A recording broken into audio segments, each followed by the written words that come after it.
say the game is getting old. Monday morning and your coffee's cold. Life is not what you want it to be. Hello, everybody, and welcome to A New Direction. My name is Jay Izzo, and I am extraordinarily excited to be with you. We have a very unique show today. This is going to be something that I try not ever to do, but we're going to do it anyway. So I had a guest scheduled today, and there was a scheduling conflict, and it didn't work out. I was totally excited about doing this guest room, so we're going to have to do him at a later time. And because this happened in such a short period of time, I had to come up with something to do on today's show. And I thought, oh man, what am I going to do? Who can I call in 15 minutes? And I couldn't really call anybody in 15 minutes and ask them to do, you know, the 45-minute to an hour show. And so I thought, okay, I don't normally do this, but what I'm going to do today is I'm going to interview myself. And you go, what? Okay, so most of the public doesn't know this, but I have written 2 more books entitled The Social Media Playbook for Student Athletes and The Social Media Playbook for Coaches and Administrators.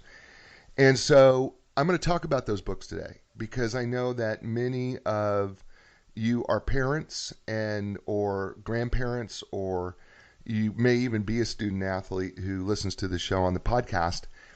And I thought, well, you know, I am going to go ahead and talk about these 2 books and how they can help maybe your young student athlete or somebody that, you know, maybe you have a young lady or young man who's a student athlete, whether they be in college, high school, or whatever. And, you know, you want to give them some guidance in terms of how to handle social media. And so we're going to talk about those 2 books today because I'm very proud of them. First of all, these 2 books I'm very proud of. And so I'm going to interview me. And we're going to talk about social media and student athletes and social media and coaches. And we're going to bring that all together today. But before we do that, we're going to do what we do every single week. And that is, I want to check in with you on the 4 areas of your life, right? I believe that we're 4-part people, right? We're physical people, we are mental people, we're emotional people, and spiritual people. And I want to check in with you to see where you're at and then where you're going to go and how you're going to get there. All right, so let's talk about the physical. How are you doing today? On a scale of 1 to 10, 1 being you couldn't be any more miserable, 10, you can't be any better. Where are you at physically, right? Is it a 3, 4, 5, 6, 7? What is it for you? All right. Now, understand that the goal in any one of these areas is not to get from, if you're a 3, to get to a 10. The goal should be, if I'm a 4, how do I get to a 4.5? All right. So let's talk about those things in the physical areas of your life that you need to deal with, right? Like, you know, maybe you need to lose some weight, right? I know that for many people that's an issue that they know they need to lose weight because, you know, putting on weight puts pressure on your joints, and you know, some of us deal with pre-diabetes and things like that, and so we need to lose the weight because it helps. Sometimes it's just eating the right things, right? You know, staying away from things that you shouldn't have, you know, sugar, you know, white carbs, you know, like pasta and breads and things like that. You know, perhaps it is stopping drinking sodas. Maybe it's cutting back on drinking alcohol. It could be a number of things. And then it could be exercise, right? You know, by the way, one thing that I know, and I'm an avid gym rat. One thing I know is that exercise alone is never going to really help you lose weight. You always have to couple that with your diet all the time. If you don't make changes in your diet and you just work out, you will never be as fit and as healthy as you could be. So in that physical scale, right, it is a combination of doing the right things, and it's a combination of exercise, but it's a combination of eating right, right? So what do you need to change right now? If you're a 4, what do you need to change right now to get yourself to 4.5 where you're feeling better? Okay? Now, if you've got something that you got a plan that says I can get myself from a 4 to 5 if I just do this, right, being average, then what's keeping you from doing that? What's keeping you from being a 5 if you're a 4? Or if you're a 3 to a 4? Right? And you know what I'll tell you, and I had this conversation with a friend of mine, and we were having dinner, and he was talking to me about losing weight. And I said to him, I said, you know what? Nothing ever changes until you're sick and tired of being sick and tired. I know it sounds funny, right? But it's really true. Nothing changes until you're sick and tired of being sick and tired. Because people will always threaten that, well, I'm going to do this. I'm going to go to the gym. I'm going to work out, or I'm going to go and I'm going to eat better. And they threaten it, but they never really follow through. And so nothing ever changes. And it's because you're just not sick and tired enough. But when you're sick and tired of being sick and tired, then you'll do something about it. I find that to be true. Some people, they have to dangle a carrot in front of themselves in order to make those change. And I think that can work for some people, but I think for most of us, it really comes down to something dramatic happens in your life, and then all of a sudden you make that change. I want you to avoid that. And I want you to go ahead and start making that change physically. So what do you need to do to get yourself just from wherever that is on a scale of 1 to 10, wherever that is, what does it do to get you to the next number? Not to the 10, but to the very next number. All right, let's talk about mentally. And what do I mean mentally? Well, our mind is a terrible thing to waste. I know, right? But our mind, mentally, we are made up of two parts, right? Where the right side of our brain is the creative side, the left side of our brain is the logical side, and we need to constantly be exercising our brain, just like we need to exercise our body. So, what we fill it with is so important.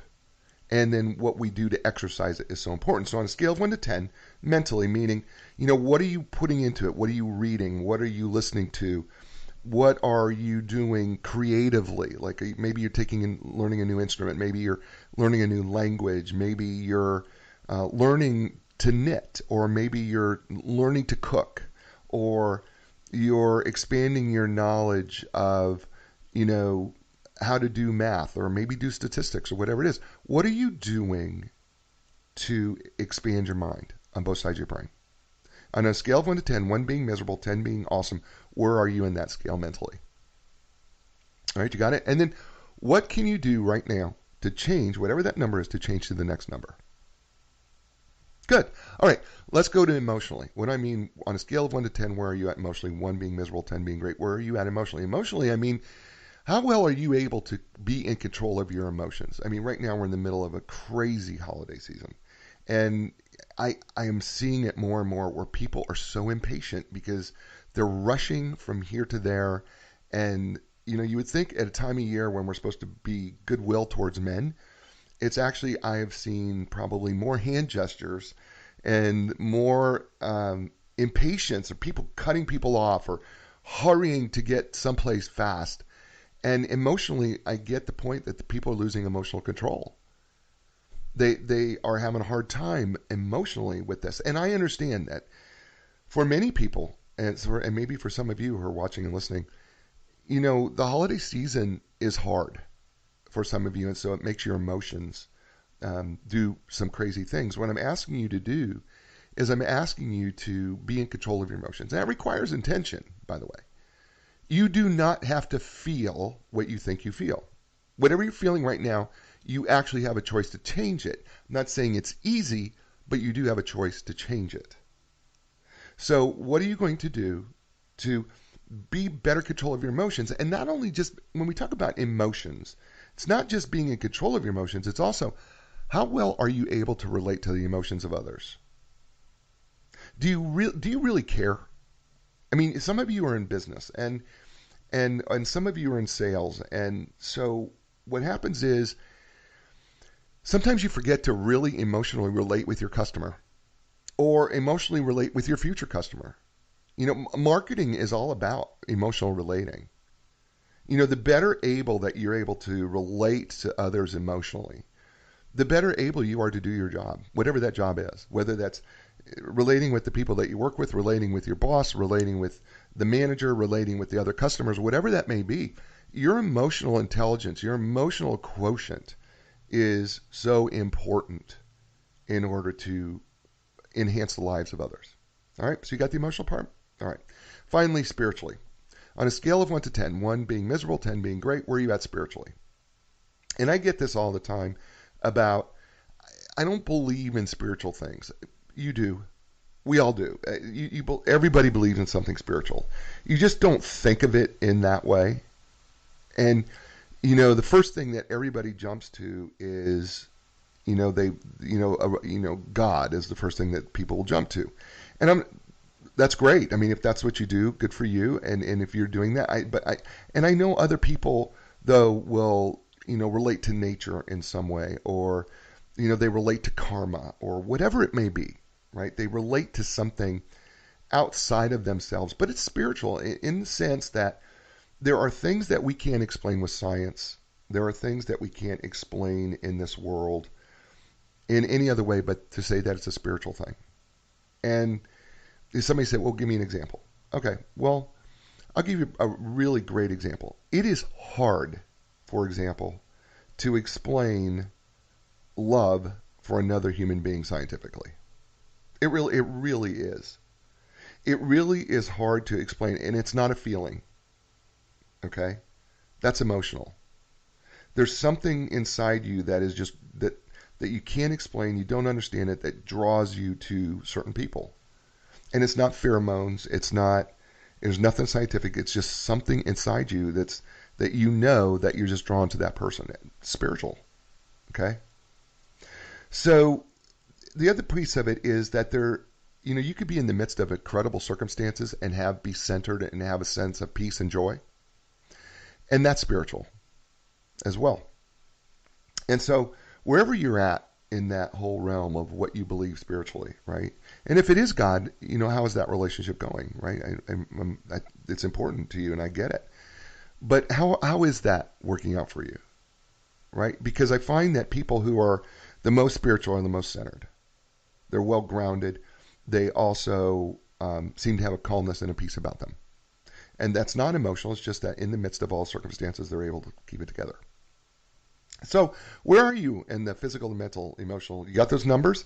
And think in terms of this. Those numbers are like the 4 legs of a table that you eat off of. And so if you're all 5s, okay, your table's level, but it's only halfway up to where it should be. Okay?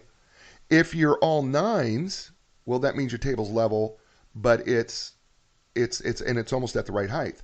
But let's say you're a 3, 9, 4, 6. Well, now your table's all twisted. You try keeping a plate and try eating off a table that's twisted like that. It's very difficult to do. So what we want to do is we want to get balance. And we also want to be able to also raise ourselves in all 4 of those spiritual areas. Does that make sense? Okay, good. So it's about just getting better, right? Because that's what we do here on the New Directions. We get better. So today, let me tell you what today is going to be. So today, I'm going to talk about, again, for folks who are joining me, and I thank Nato and Muriel for joining me today. So and everybody else who's out there listening. So I had a guest scheduled today, and there was a scheduling conflict.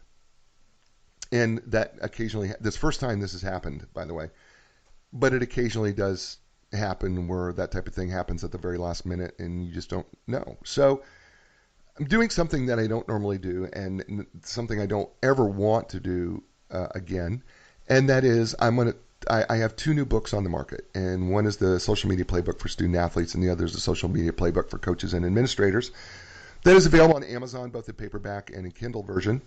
And also, by the way, you can order it in your bookstore as well. So if you want to get it at your local bookstore, you can absolutely order that. And they're not expensive. They're under $10, so like $9.99 or something like that. So and the Kindle version's even less, I believe.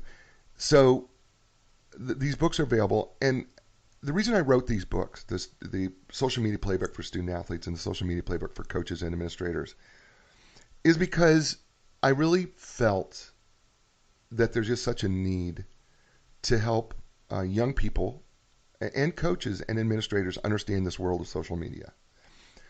There is such a tendency to blame social media for everything. And, social media, as I've written about, is neither good or bad. It's not a bad thing. It's not a good thing. It's just a thing. And it's like anything else in our life. It's a tool that can be used. And it can be a great tool, right? I mean, Pick a tool in a toolbox. I don't care what it is. A hammer? Let's take a hammer. You know, a hammer is not good or bad by itself. Now, if you hammer a nail and it holds things together, it's a good thing. If I hit you on the head with it, it's a bad thing. And that's what social media is. And so what I wanted student athletes and coaches and administrators to understand was that, first of all, that social media was not the problem. The problem has always been, when it comes to social media, that it's the people who use it, not the platform itself. And we're going to talk more about that today. So that's what we're going to talk about in the show. But before I do that, I need to absolutely let you know that today's show is sponsored by Enlign Business Brokers and Advisors. And it's enlign.com, www.enlign.com. If you are a business owner, or maybe you want to buy a business, but if you're a business owner, at some point you're going to need the services of an experienced business broker, right? So selling your business is a huge decision, and so why not make sure that you have the ideal deal team? And that starts with Enlign Business Brokers and Advisors. I am telling you, Jeff Snell and his people are incredible. They offer amazing service. They get the job done. They're going to get you the best possible deal out there for your business. And they'll help you find the right business at the same time, too, if you're looking for that. If you want to learn more, and I think you should, just go to www.enlign.com. That's www.enlign.com. And when you go there, will you tell them that you heard them on A New Direction with Jay Izzo, and tell them that? That would be awesome. So we're talking about student athletes, and we're talking about coaches and administrators and social media and how that interacts, because I have 2 new books out called The Social Media Playbook for Student Athletes and The Social Media Playbook for Coaches and Administrators. And this is a little bit of departure from what I plan to do today, because I had a guest who had a scheduling conflict. But I know that everybody who's listening to my show knows somebody. You're either a parent, grandparent, or you are a student athlete, or you're a friend of somebody who's a student athlete. And the dangers, but also the good side of social media when it comes to student athletes. One of the things when it comes to student athletes is that, they're put in a very awkward position. These are 18 to 20-somethings typically, early 20-somethings, that make up one of the smallest percentage of an entire university or college, and yet they are focused more than any other people in the college. Nobody talks about an English major and their Facebook page. Okay? Nobody ever does. But have a football player say something on Twitter and it makes national headlines. Right? Nobody cares what the math major does on Instagram. But have a female soccer player say the wrong thing on Instagram, it becomes major headlines. And when we think about it that way, it can seem like it's an unfair world, and it probably is. In reality, it's not fair, but the world's not fair. The fact of the matter is, when we put ourselves into that realm of being a student athlete, the truth is, you become a target, and especially for news media. News media wants to target, and by the way, they rarely target the student athlete. Have you ever noticed this? They rarely target the student athlete for something good that they did. It's very rare that you'll find that when a student athlete, tweets out that they just gave blood for the Red Cross, and I think people should do that it doesn't make national news. But say that an athlete puts a mustache on a Red Cross van and tweets the picture of it, now it's national headlines, right? Because we are so always drawn to the negative than we are to the positive. And we've set that up in our society for whatever reason. We are always more drawn to wanting to see the negative of somebody. And so many people, and by the way, this is true if you're in business too, right? I mean, this, people, if you're in upper level management or you're in sales or something like that, you do one thing wrong and it becomes public. They're going to make it public. They're going to bash you. They're going to throw stones at you. They're going to tell you what kind of a horrible person you are. because you're the business person, you're the manager, you're the boss, you're the CEO, you're the person who's in the limelight. So they're going to talk everything negative. You could do 150 things right. You make one mistake, and it becomes national headlines. And this is true of the student athlete. And it's not right. Right? And social media, and like I said, social media is not good or bad, but the fact of the matter is it's a public forum. So whether that be Facebook or Instagram or Twitter, it's public. And I'm not going to talk much about Snapchat. And the reason why I'm not going to talk much about Snapchat, because let's be honest, folks, it's on its way out.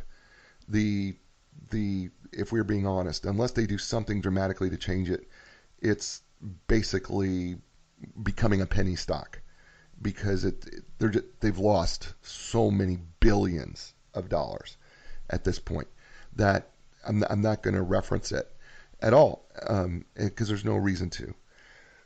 And besides that, Instagram does Snapchat better than Snapchat does Snapchat. But one of the issues that happens is when we ever do something negative, there's something that psychology we call Schadenfreude. Okay, so what's Schadenfreude? Schadenfreude is a psychological term when we take pleasure in other people's pain. So whenever somebody famous or relatively famous, and that could be somebody who is a student athlete or a coach or an administrator or a manager or a boss, whoever, whenever, even though they do all these things right, if they do one thing wrong, people want to pile on because they want to just show how horrible this person is. Now, it's one mistake. Okay? They make one mistake, and the way our society is now designed, that one mistake entitles you to almost a death penalty. Right? You have no value. Right? And I believe, by the way, I believe that's completely wrong. I believe that we need to be forgiving. I believe that we need to be gracious. I believe that we need to be merciful, because I just don't believe that they're perfect people. And I think all these people who throw stones at those people who make one mistake, I think if we were able to investigate their private lives, we'd find out that they were not as pure and as holy as they want to believe that they are. And so I think there's a lesson in that for us here as well. Not just that, yes, they shouldn't have said what they said on social media, but I think there's a lesson for us also to say, we need to be careful how we throw our stones, right? Because what was the old adage, people throw stones live in glass houses, right? But I think we need to be careful. But I think also it's incumbent that student athletes and young people understand that when it comes to social media, it's not a separate life from who you are. And so often, even when I taught college, and even when I have been on the road teaching social media to businesses and things like that, or I've consulted companies about social media, one of the things that I have commonly said is that everything that you say on social media is you. You may not see it that way, but that's the point. The point is the way we see it is the way we evaluate you. So when you're on social media, whatever you say, whatever your political opinion is, that you decide to share, whether that's really what you believe or not, that's what we believe about you. And so it becomes really, really important that you manage, especially on social media, that you manage the perceptions of others. And you could say, well, I don't really care. Well, you may not care about what you say on social media, but the person who manages or owns the company does, because you represent the company. And so for student athletes, you represent the college or the university. So everything that or the high school even, right? Every single thing that you say on social media doesn't come from you once you are a student athlete. Everything you say is a representative of the school. You are no longer your own person. When you become an athlete, and by the way, this goes for professional athletes as well.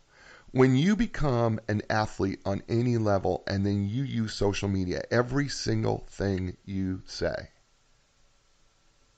is a representative of whoever you play for. And so I understand you get upset because you want to separate the two lives of social media from your real life. But the truth is, for us who read it, we don't separate it.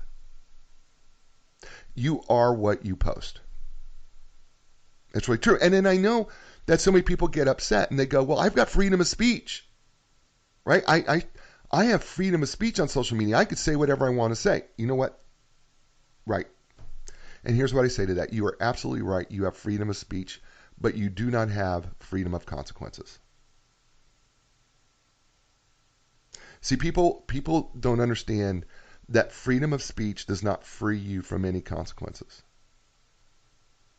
Right? And so whenever, this young person starts tweeting or starts, getting on Instagram and starts posting whatever pictures or whatever, they don't understand that, and I want them to understand, and I want you to understand that you have absolutely every right to post whatever you want to post. But you understand that that's going to come with consequences. And by the way, consequences come in two ways, okay? That there's negative consequences and positive consequences. And we very rarely talk about positive consequences when it comes to social media, but there are positive consequences when it comes to social media. Okay, we focus so much on the negative consequences. I don't think we really have to talk about that much because we all know you say something stupid, you're going to get hammered by, hundreds, maybe thousands of people, maybe even 1 million people, right? I mean, anytime, our current president says something on Twitter, oh my gosh, it's, 1 million people are responding to it, right? And so, we understand there's consequences for it, but there's positive consequences. Right, I keep thinking about that there have been so many athletes and there's so many folks who do so many positive things on social media.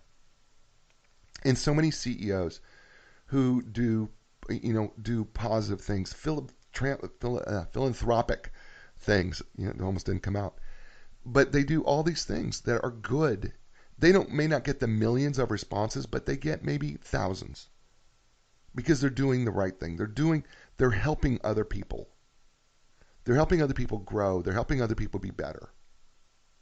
I can't emphasize enough that consequences come in two types, positive and negative. Right? And every time we say the word consequence, we immediately go to the negative. And folks, we need positive consequences, which means that to get positive consequences, you got to do positive things on social media. That's how you do that. I mean, there are so many ways to talk positively on social media. And one of the things they talk about in the book, the Social Media Playbook for Student Athletes and the Social Media Playbook for Coaches and Administrators, one of the things they talk about in those books is, why not and I call them plays, but why not have plays that you can play offense at when it comes to social media, right? Because you could play social media offense, right? And how do you do that? Well, first of all, why don't you post things that would just be fun? Like, for many student athletes in this country, they do a lot of traveling.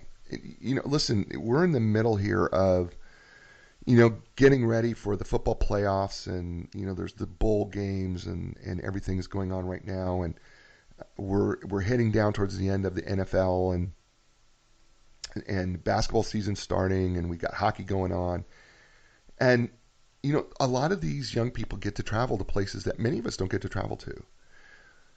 It would be great if they would take posts of their travels. I mean, that's playing offense, right? Because getting people to see, what a great opportunity you have had to not just go someplace and play your sport, which is awesome, but to go and experience a new place.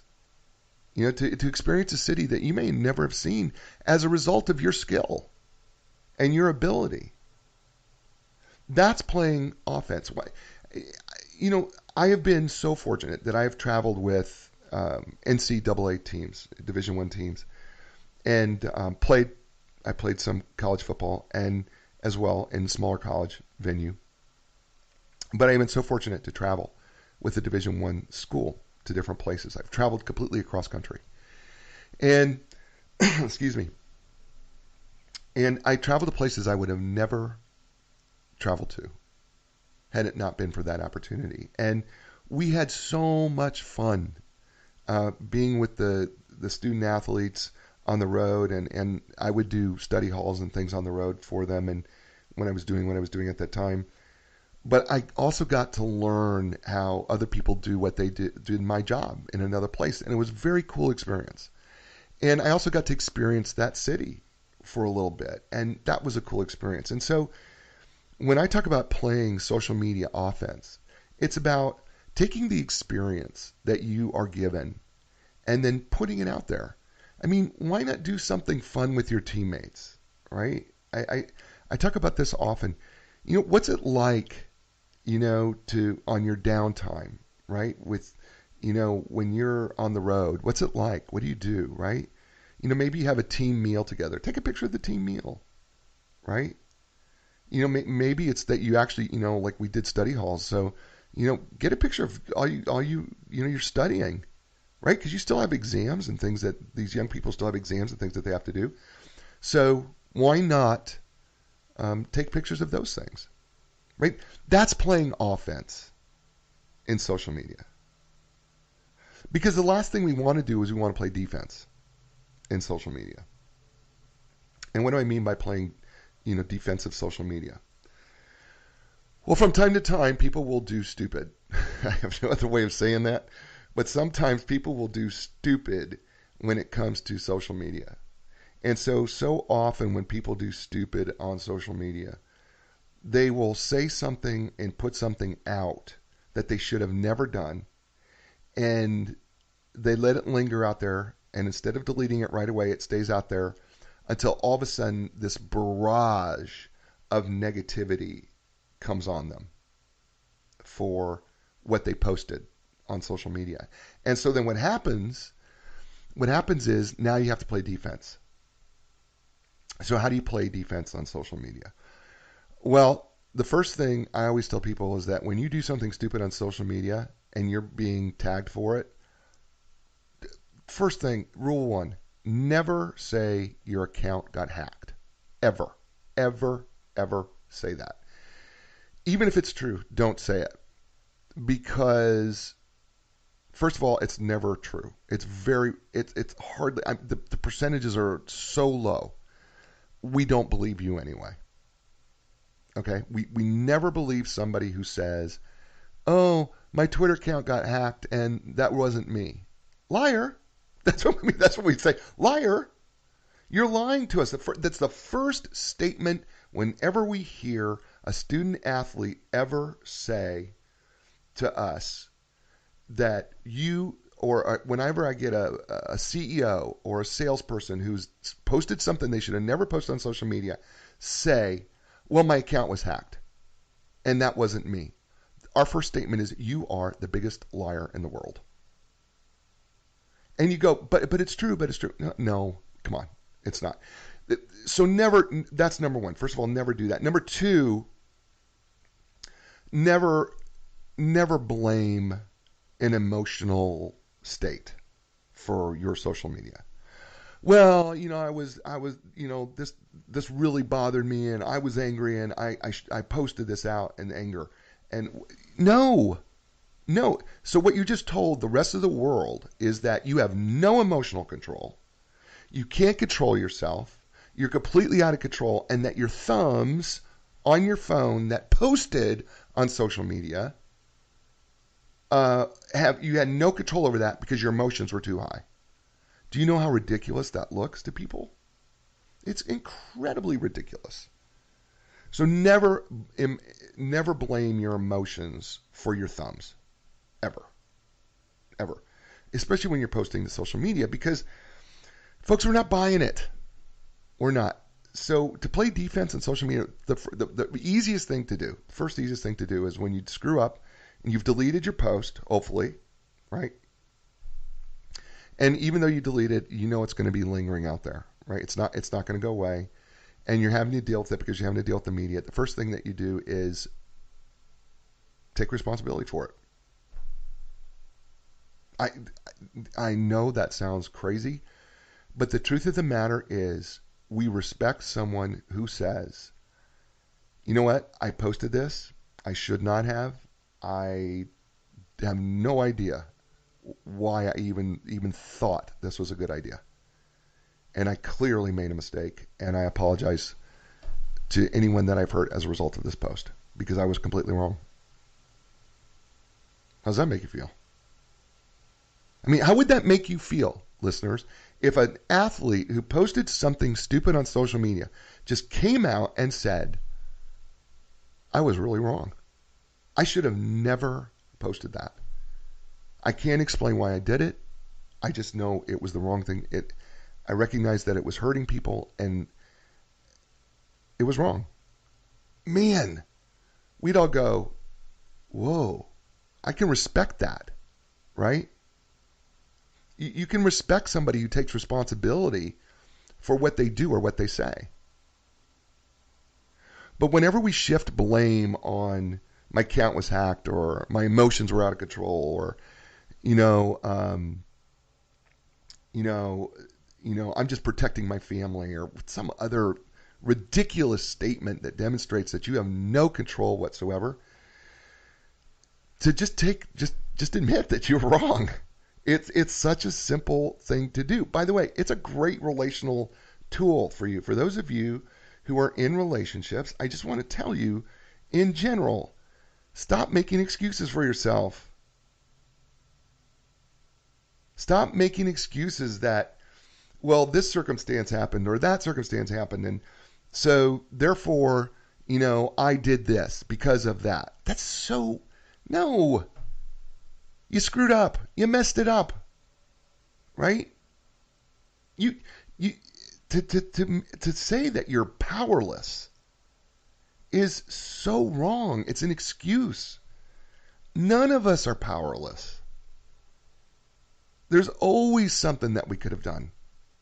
There's always something that we can be doing, whether this is in social media or something in life. Stop excusing your behavior or rationalizing your behavior because of someone else. You had a choice. You could have chose a different path. You could have chose to not say that. You didn't. You said it. You posted it. Take the responsibility for it. It's plain and simple. That's what you need to do. Today's show, thanks for letting me have a drink of water, by the way. Did you hear my voice was starting to crack there? Today's show is brought to us by Enline Business Brokers and Advisors. Enline Business Brokers and Advisors have literally helped thousands of clients in the sale and purchase of businesses. When it's time to sell your business, contact the professionals at Enline Business Brokers and Advisors. You can learn so much more online by going to enlign.com. That's www.enlign.com. And they are bringing you today's new direction, and they are actually sponsoring my books today too. The Social Media Playbook for Student Athletes and the Social Media Playbook for Coaches and Administrators. That is available currently on Amazon. You can get them both in Kindle and paperback. The books are, by the way, I love the covers. The covers are beautiful, and I need to thank GKS for doing the covers of the books. The books are beautiful, and so if you have somebody who you know that is a student athlete or somebody who's a coach and administrator, and they all have to deal with social media, I hate blowing my own horn, but would you just recommend the book, Social Media Playbook for Student Athletes, and it would be, if you're thinking about what do I get a gift of a coach, well, why don't you give them a gift of these two books? They're $9.99 each, and I think the Kindle versions are like $5.99 or something like that. They're terribly inexpensive. I literally did them this way. I kept the prices under $10 for a reason, and that was because I really wanted to help as many people as I could. And they're not terribly long reads. They're very easy and they're fun. And so look for the Social Media Playbook for Coaches and Administrators and the Social Media Playbook for Student Athletes on Amazon, and you can also get it at your bookstore. You just need to ask for it. Just tell them I'd like to order a copy of the Social Media Playbook for Student Athletes and the Social Media Playbook for Coaches and Administrators, and they will certainly order that for you as well. We're talking about social media and student athletes and coaches, and even for those of you who are in business, we're talking about how do we protect ourselves from doing stupid on social media. And by the way, I know I've got a lot of business people. I know Michelle, Tom, Dwayne, Trey, Muriel's all out there, and also Nato Ruiz is out there as well. One of the things I want to tell you folks is that, regardless of what your position is in life, social media, first of all, it's not a good thing or a bad thing, but what you post determines that. And so, if you think that you're not famous now, just post something really stupid on social media and you can become immediately famous. And it's sad that that's really the truth, because you could be posting so many great things for good causes. I know so many people are so involved with so many charities, and they're posting all that stuff about charities and good things, and even things that are neat and cool. Like we just recently had one of the earliest snowstorms I remember here, and it dropped, I think, about 9 inches in our backyard, and it's quickly melting away. But people taking pictures of it because it's beautiful and it's rare, and we don't get a lot of snow here in North Carolina. All those good things. Maybe they get just a few likes, and maybe they get a few comments, but you post something negative, and I mean people pile on. It's just incredible how our society has gravitated towards all this negativity.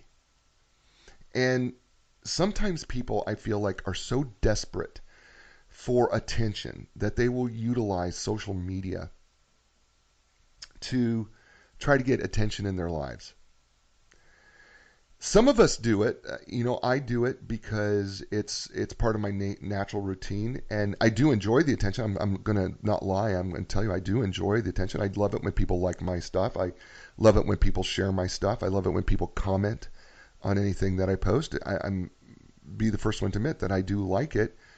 It's not the reason I do it. I do it for a variety of other reasons, because first of all, I study it and I enjoy it, and I enjoy connecting with people, and I enjoy being part of the conversation, and I love the interaction. I really do, which is why I don't like Twitter as much. The reason I don't like Twitter is because there's just not as much interaction.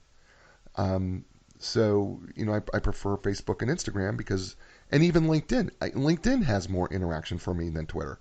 So I prefer those three platforms over any of the others: Facebook, Instagram, and LinkedIn. And so, being cautious of what you're putting out there is important. And I always tell people too, be very careful. If you're a student athlete, you're a coach, be very careful of your political views. Okay? Remember, folks, I'm going to say this again because I said it earlier. Remember, everything you post represents who you work for. You cannot be a separate entity from where you work. I don't care how hard you try. The fact of the matter is, if you post something out there, everything you post represents who pays your check. If you're a student athlete, you have a scholarship, or you have, the ability to put on the suit and uniform, everything that you say on social media represents the school that you play for. People in business, in the business world, everything you say represents the business you work for. Everything. You say it's not fair. It may not be fair. It may not be fair, but it's a fact. Which is why you got to be so careful about even posting things about politics. And the reason why is, you may have your own political opinion, but that may not be the representative of the political opinion of the people who write your check. And not only that, if you're in business for yourself and you espouse political opinions, you've already eliminated 50% of the people who prospectively want to do business with you because of your political opinion. Why would you do that? Why would you eliminate prospective customers and clients to your business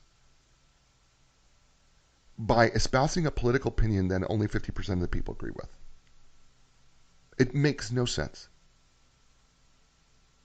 to me. It's one thing to privately have them among your friends, but to put them out in public like that, and I don't care. I don't care what side of the aisle you're on. It doesn't matter to me. Right? I literally have set up in my Facebook page, there is this third-party program that you could get for free. By the way, you can look it up. That literally I could put in keywords into my Facebook feed, right? Then I never see the post. If you have Republican, Democrat, if you have Trump, Obama, Hillary, Clinton, any political word in your post, any of it, I will never see the post. Because that's not what I go to social media for. So if you want to complain, I have president, vice president, and anything, every word that I could think of. And if another one comes up, I put it in there so I eliminate the post. So I never see it. Because that's not what I'm there for. I am there to keep up with my family and friends and enjoy their company and have a good experience. Right? The political discourse does nothing but create arguments and tension, which I am not on social media for. I am not on social media to hear everybody espouse their opinion on the political climate. I don't care. What I want to know is, what are you doing for Christmas? What are you enjoying? What are your trips? What are your travels? What's new going on in your life? Right? That's what I'm there for, to interact with. Right? That's what I'm there for, to be encouraged, not to be discouraged. And so when you're in business, or you're a student athlete, or you're a coach, you have to be so careful of your politics, because it really can become a problem, because we all know how we feel about political discourse in this country right now. It is incredibly tension driven. And by the way, if you're an older person who takes a political opinion on social media and you decide to be very, very staunch about whatever political side you're on, you do realize, if you have children, that you're really putting your children in a bad position, right? Right? You do, right? You understand that. That you've put your children in a position where they got to go to school, and whether you want to buy into this or not, chances are some teacher who disagrees with you, while they will never outwardly say it, they may be giving your child a harder time in school, and you can't do anything about it. They may be grading them harder than they grade the other students, just because of psychological reactance to your post. You say, "Oh, that would never happen." Trust me, it happens. I've seen it happen in sports, by the way, where people hate a coach and want the coach to be gone in college so bad that literally the coach had to pull his kids out of school because the other kids were saying so many horrible things about their father at school. It's true. So if you think that you say whatever you want to say on social media because you feel like you have free speech, you do not have freedom of consequences. Maybe the consequences won't happen to you, but you may be putting your family in consequences that you never even thought about. And I say this to anybody who's in business. I say this to anybody who, I don't care what you do, sales, I don't care what you do, right?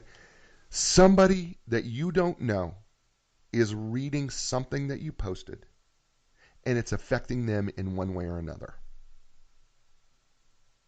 Every time. You cannot walk away from a post and think that you're unaffected. You can't. You cannot just put something out there and expect that people are not going to be affected by it. They are. This is the reason why I tell people, you know what? Play offense Write good things. Write things to encourage people. Write things to uplift people. Use your status in life to make the lives better of other people. I think that's why we're on this planet. The last time I checked. Is that it really wasn't all about us.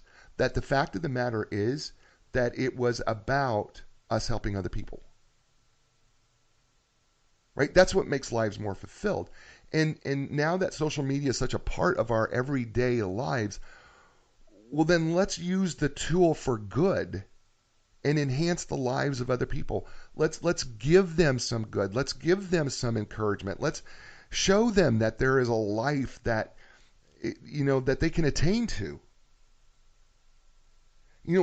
We don't think about the word encourage meaning this, but it literally means to give courage to someone else to do something better than what they're at right now. That's what encouragement is. To give a person enough courage to do something great. And we can do that. And some of us are in positions that we could do this so much better from where we're at now. And student athlete, coach, you're in a position to encourage people because people look at you. Business person, or CEO, if you're the CEO of a company, people are looking to you. They are looking to you because everything that you say, they're thinking about, they're listening to.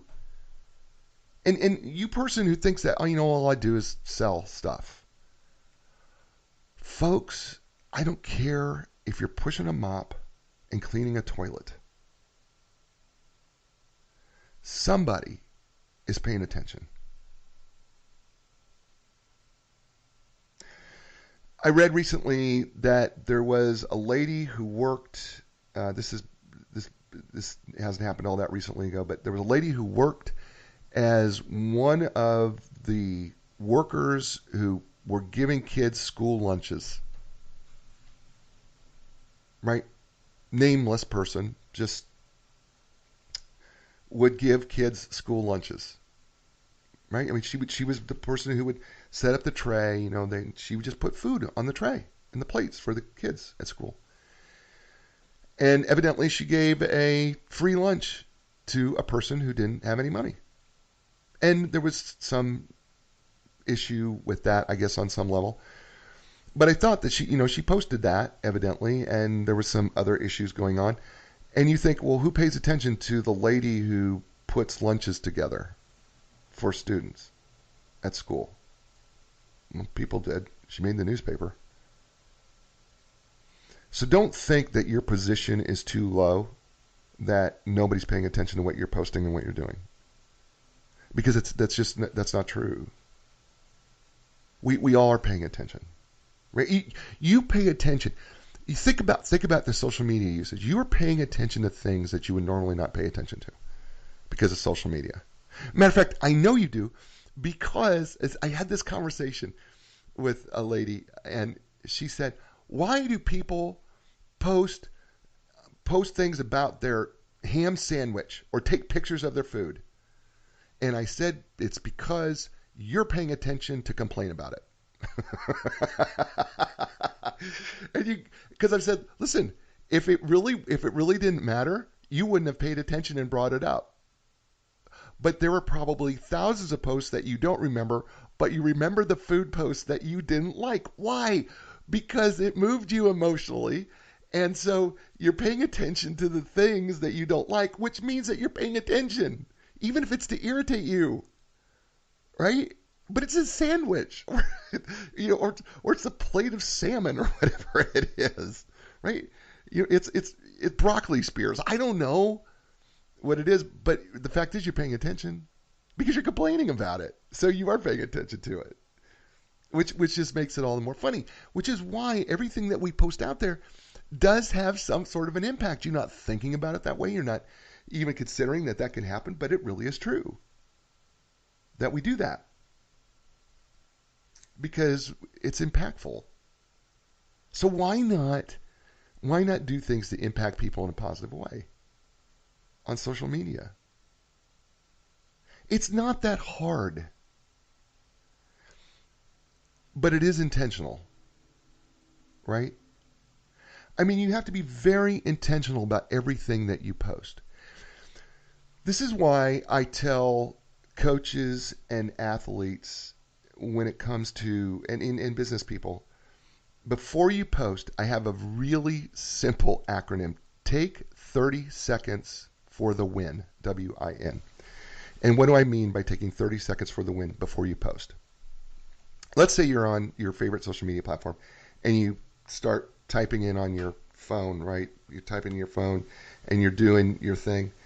And you're about ready to hit post, or you're about ready to hit post or the arrow to hit send or whatever.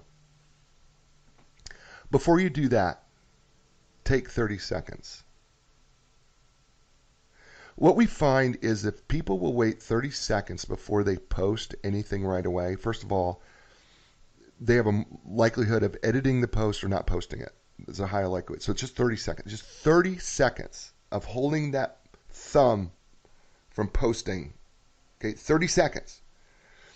And what I want you to do in that 30 seconds is, and it's win, W-I-N. All right, the W stands for, what would your grandmother think of your post? Right? What would your grandmother think of your post? I mean, before you hit send, what would she think? Would she think this is okay, post? Would she be proud of you for doing it? Would she say that respects the family? Would she say that, yep, that's my little girl, or that's my little boy? That's my grandson. That's my granddaughter. Oh, isn't that nice? Right? I know it sounds silly, but you know what, folks? I'm being really honest when I say to you that something as simple as thinking about anything that you post before, what would my grandmother think? Might keep you from posting it. All right, number 2, the I. So you got W, what would my grandmother, I. And that's intentionality. Being intentional. Do I really intend to say what I'm saying here? Have I been intentional that I am absolutely fully aware of every word that I have put down here? Have I intentionally said everything I need to say? That's the I. Right? No excuses. No, I wasn't thinking before I was thumbing. Thumbing on the phone. I wasn't thinking before I was thumbing. No, I was intentional. Okay? And then the N in N, W, so W, what would your grandmother think? I, intentionality, being intentional about what's right. And then the N, does this need to be posted now? Need. So is this needed? Do I need to post this now? Do I need to post it at all? Do I even need to do this? If you take that 30 seconds and you go through W-I-N, what would my grandmother think? Intentionality and need. Does this need to be posted now? If you went through all those things, I promise you that you would not post anything stupid. If you do, then you're being intentional about doing it, which means that you deserve everything that you got. If it's negative, right? Because then there is no one else to blame but yourself for doing that. So 30 seconds for the win. And that's my little acronym for helping people to get through it, because it really makes things. It will keep you from doing stupid out there. It really will, and it will help you. And so I want us all to think about that, and because you have to understand that, folks. It gets to be. We just don't think because we're behind a phone or a laptop or a tablet or whatever we're using. We can be very, very uninhibited, and so we will.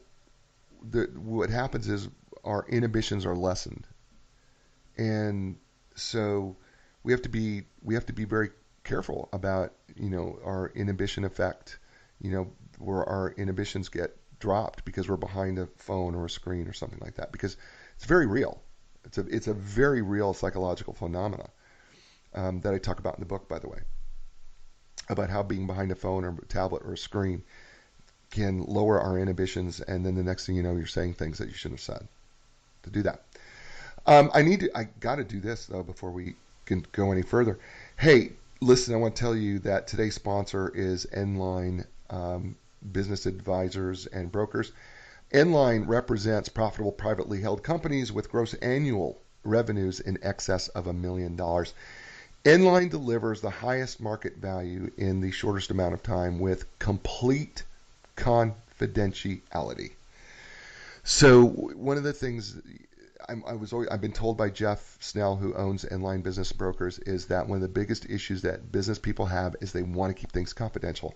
I am telling you that that is a big deal to him as well. He keeps everything extraordinarily confidential, and it's his top priority is your confidentiality.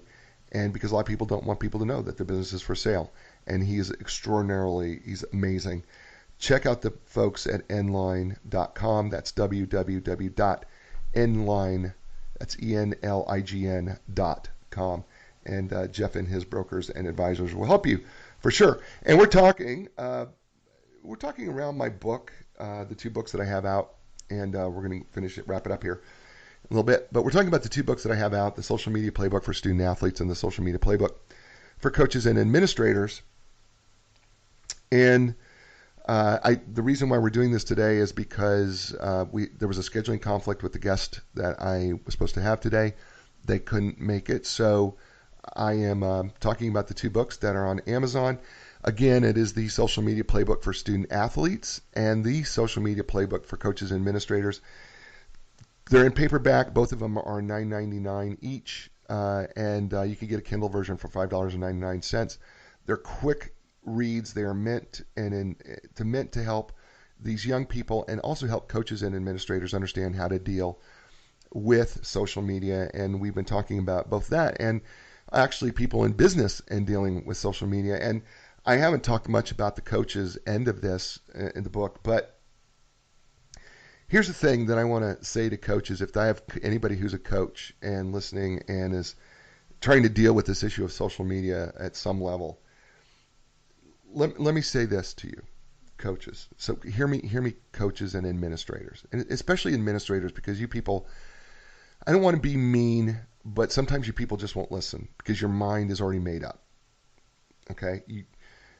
I have been around enough college administrators to know when their mind's made up and they have an argument for everything, and their way is the only way and the right way, and so many of them are trying to protect their jobs and because they don't want things to get out of control. So what I find is coaches and administrators operate from a don't model, meaning that their answer to everything is don't do this, right? So a lot of coaches and administrators will tell their student athletes don't.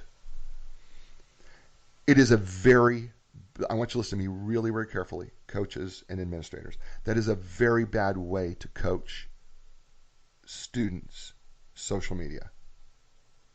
It's a horrible way. It is like a parent saying to a young woman or young man, I do not want you dating him or her. Don't date him or her. What you do is when you do that, the psychological reactance means that, and psychological reactance works this way. Whenever we feel our freedom threatened, we will do the very thing that you don't want us to do. So whenever you say, don't do this, right? Don't post on social media. Let me tell you what we're going to do. I'm going to make up a fake account and I'm going to post and see if you can catch me. Because they do that. You have no idea how many student athletes right now, coach and administrator, have set up a Gmail account that is not attached to their name because they made up a fake name, or some other email account, and they've created a profile that you have no idea exists and are posting all sorts of things from it until it gets picked up by some news media outlet. And then they ask you, how come you didn't know? Right? Well, you should have known. Well, part of the reason why this happens from time to time is because we're not coaching social media like you coach your sport. You would never tell an athlete who is in the middle of an athletic performance, you would never coach them by just saying, don't do that. Don't run like that. Don't block like that. Don't swing like that. You would never coach, and that's it. Just leave it there. Don't swing like that, and then walk away. No, what you would do is you would say, don't do this, but do this instead. There is no such thing as effective coaching by just saying don't. No one coaches by simply saying do not do. No, we coach, we go, do not do, but instead do this. And I'm not blaming you administrators and coaches for this. It's because you don't understand social media and how to get the best out of it. See what happens is when you start shutting off all the social media pieces as a coach or an administrator, when you start doing that, you're actually hurting your student athlete's future. Do you realize that? Do you realize that there are some reports that say that somewhere between 68 and 72% of companies are hiring directly through social media? JobVite, I think, has a report that I think their last report was like 68% of companies hired directly through social media. The resume is dead, folks. The people who are out there promoting that somehow that a resume is going to get you a career is wrong. You fill out your LinkedIn profile. You will have more opportunities by having a complete LinkedIn profile than you ever get submitting thousands of resumes. I'm just telling you that.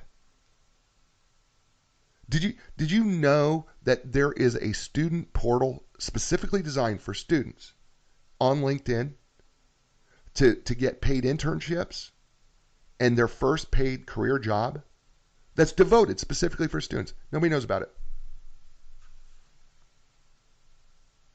Yeah, it's called students.linkedin.com. You didn't know, did you? Your young person can find their first job and not have to compete with the whole rest of the world, and except the people in their own age group, their first job, they can get paid internships through the student portal at LinkedIn. Yeah, nobody's teaching that. Why aren't you teaching that, coaches and administrators? I mean, because let's be honest, 99% of your student athletes are not going to be playing a professional sport. They're going to need a career after college. Why not help them get a career that they're actually going to have to be in? Right? And I get it, you're trying to simplify it down, but you actually could be helping more young people by helping them understand how to build a career after college, a professional career after college, by utilizing social media in the right way. Parents, I'm saying the same thing to you too. Grandparents, help your grandchildren. Help your kids help your grandchildren. Right? If they're doing social media in the right way, they can be setting themselves up in such a good way to get their next career job. Folks, and for those of you who are in career transition right now, who are watching, listening to the show, whatever, folks, I hope that you have got a complete LinkedIn profile that is full and looks good and represents you well, and because I'm telling you that people are scanning, they're using these scanners to find keywords for jobs and things, and they're pulling candidates right off of LinkedIn, some off of Facebook directly. Right? All because of what you do in social media.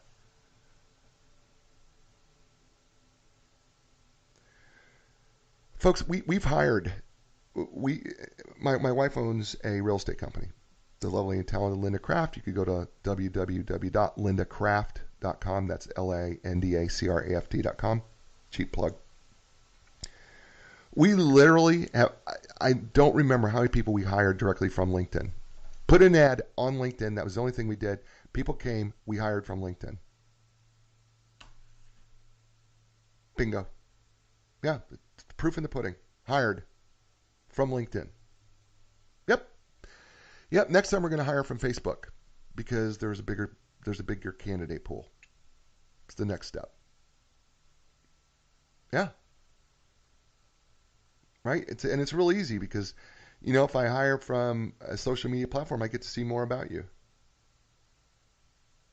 Right? Which is why if you're a coach or administrator, or a parent, you should be teaching your kids the right things to do on these social media platforms so that they can prepare themselves for their career. So that if you're ready to do a career jump or a career change or whatever you're doing, that you're able to do that. And we're not doing that, and I, maybe this is the reason I'm here, is to encourage people to understand how to use this platform in such a way to help other people and help them grow. Maybe that's part of my calling. I don't know. But I do know that it's a big deal to me because I know that we could use these social media platforms in such a better way than we're currently using them. And people are gathering so much information from them that if you set up your profiles in the right way and you're doing the right thing and you're encouraging the right people and you're setting yourself up, people are going to hire you because of what you do on social media. So I think if I were to give you a new direction when it comes to social media and everything, first of all, I want to thank you for indulging me today. We didn't have our scheduled guest. We had a scheduling conflict, so we're talking about my two new books, The Social Media Playbook for Student Athletes and The Social Media Playbook for Coaches and Administrators, currently available on Amazon, and I'll post a link in the show as well. And but you can buy those books. By the way, you can, if you want to, you can even order them through your local bookstore if you want to order them that way, and do that as well. But if I'm to give you a new direction in social media, it is this. First of all, social media is neither good nor bad. It is a tool that we have the power to guide any way we want to. And everything you post is powerful. Everything is powerful. Even though you think that nobody's paying attention, I promise you people are paying attention to everything you write. And yes, you have freedom of speech, but you need to fully understand that you do not have freedom of consequences. And consequences come in two types, positive and negative. And we are always more drawn to the negative side. So it's incumbent on us to be intentional and to be as positive as we can, to encourage as many people as we can, to give them the courage to do something they thought they would never do. And that's the show. Ladies and gentlemen, thanks for staying with me and hanging out. I want to thank again Inline Business Brokers and Advisors for being a sponsor of the show. They're such awesome people. Do me a favor, would you please go to www.enlign.com. That's enlign.com. And would you just let them know that you heard the show on A New Direction with Jay Izzo and that you appreciate them sponsoring the show. And we would be really, really grateful to do that. Check out the books on Amazon. And ladies and gentlemen, as I always say, we will see you next week. We will have another guest next week, I promise. I think we're going to be doing something in a top 10 list fashion next week somewhere, and I think that'll be a lot of fun. So it's going to be our pre-Christmas show. And so we're looking forward to it. I look forward to seeing you. Listen, everybody, be inspired, because when you're inspired, you can inspire someone else. And when you're inspiring someone else, they can do amazing things, and that can make this world just such a greater place. I will talk to you soon. Ciao, everybody. And the answers don't make sense. Got to keep your hope alive. You got to know you can survive. This is your time to fly. A new direction, a brand new day. A new direction, things are gonna change. You can find the strength to go a different way.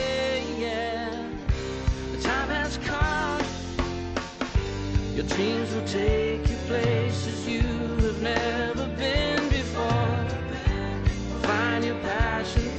your strength. Don't worry anymore. A new direction. A new direction.